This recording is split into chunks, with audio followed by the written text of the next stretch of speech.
as regards, back to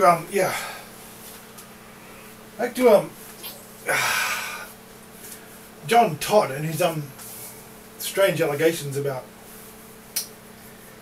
the Collinses bringing witchcraft to America. Now, I don't have much time, but I want to briefly run through what James I, in his book Demonology, in Europe in the 17th century, characterized as witchcraft. Witchcraft involved belief in astrology, the geocentric solar system,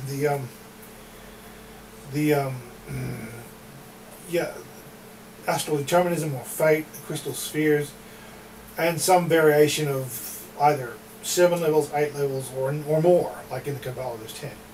But anyway, that's a different story. But astrology, hallucinogenic drugs, lots of hallucinogenic drugs, very important for their orgies. Their orgies, orgiastic practices, strange, perverted sex, wild sex, sex with objects, sex with animals. I think the drugs had something to do with that. And rituals, strange rituals, conjuring up spirits of some kind, and weirdo sacrifices, human, animal sacrifices. So, leaving it at that, so this is some, I think all of these things involve drugs. But anyway, furthermore, from what you read the Spanish explorers, from the actual archaeological remains, temples, Aztec temples, reliefs, Mayan, Inca, archaeological discoveries, they all practice human sacrifice. They all practice strange sexual rituals. They all practiced the use of hallucinogenic drugs and human sacrifice. And according to the codices that you find that dig out of the back of monasteries, well, whether they're true or not, they practice strange ass rituals, conjuring spirits, whatever that is, which probably helps to be out of your mind on drugs. But anyway, leaving it there. So, given that definition, I don't understand how anyone could bring witchcraft to America when it was already there, loud and proud, out in the open. Anyway, the thing is, John Todd's allegations occur at a time, at a nascent point in American society, when there was a strong, like there was in Australia, like there was in Canada, New Zealand, a nascent movement of the rehabilitation of the public image of native cultures. And because Indians, for example, had been portrayed in Hollywood movies as savages. Well, I mean, there was in big groups surrounding the U.S. cavalry and surrounding the settlers and massacring them and scalping them and all that sort of thing. Now,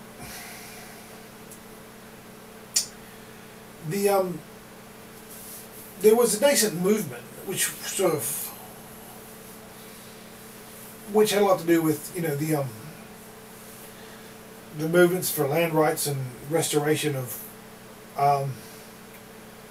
sovereignty, which there's a lot of that in Canada, a lot of that in Australia, a lot of that in New Zealand, and it's grown to quite a movement in recent years. But it was quite a nascent movement then, and at the same time there was people like Malcolm X agitating for the rights for black people, and so Puritanism, the Puritans, the Puritan heritage, the Puritan original Massachusetts colony, and allied groups have been held up as kind of an archetype, an American archetype of a way of thinking, and a way of organizing society, and a way of organizing your government. But so I mean, Malcolm X used to say stuff like, in the '60s, we didn't land on Plymouth Rock. Plymouth Rock landed on us. And he was saying we're the only people who ever came to America as slaves, and which isn't strictly true, because a lot of people came to America as indentured servants, and a lot of people were shipped to America as convicts, just like Australia was. Just like Australia was used originally as a convict colony, because they'd lost, just after they'd lost the use of the American colonies as dumping grounds for incorrigibles. But anyway, so there was a lot of people who were railing against Puritanism, Protestant Puritanism, and as a symbol of American colonial mentality, which is because it was in 1620, I think, when they first started the Plymouth, the Massachusetts colony. But there's a real falsity in saying that the Massachusetts colony was an archetype of imperialism, because America was actually colonized by a number of different European countries. There was the Spanish. California, all the names are Spanish. San Jose, Santa Barbara, San Francisco, all the names in California are Spanish, as in same in Arizona, Texas, Nevada. These all used to be Spanish colonies, and Louisiana and those environs used to be, well, Louisiana, which used to be the French colony, was much larger than the Louisiana today.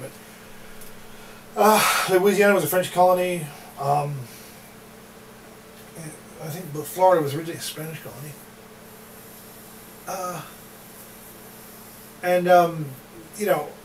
Carolinas. The Carolinas used to be an English colony under the British Crown, and there was a lot of Dutch colonies in New York. There's so many Dutch names in Harlem, in New York, and there's French Quebec, and there used to be French.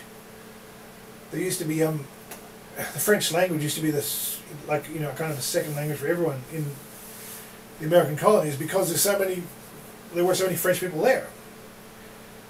So I mean, America was basically colonized by European powers, and the Protestant Puritan Massachusetts colony was an exception rather than a rule. Now, people railing against Protestantism and Puritanism, and trying to say that they are the original source of all evil in America is it's a little cockeyed, because first of all,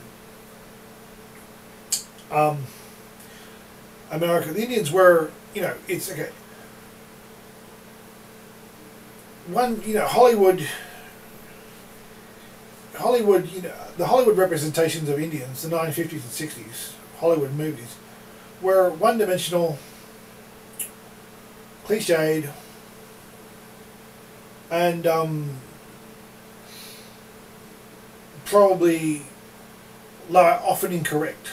That is to say, they often conflated one tribe with another, conflated one culture with another,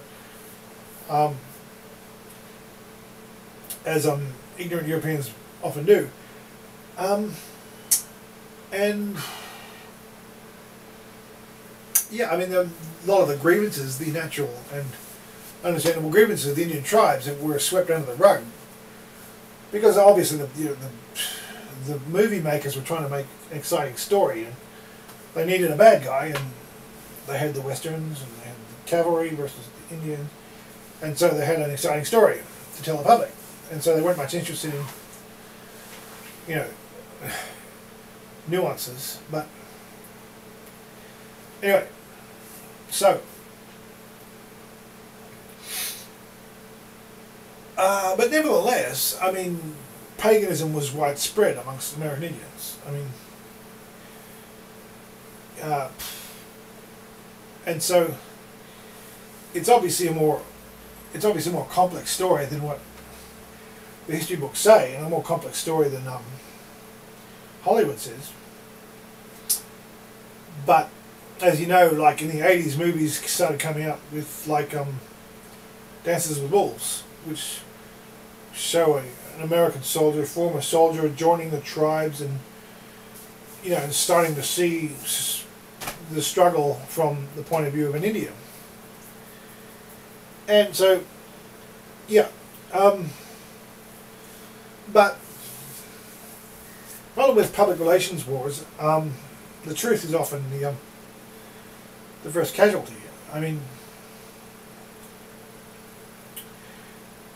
and so, yeah, I mean, John Todd, I mean, he was, I don't know what motivated the guy. I think it was, I suspect it was some kind of, from what you read of this sort of literature that circulates around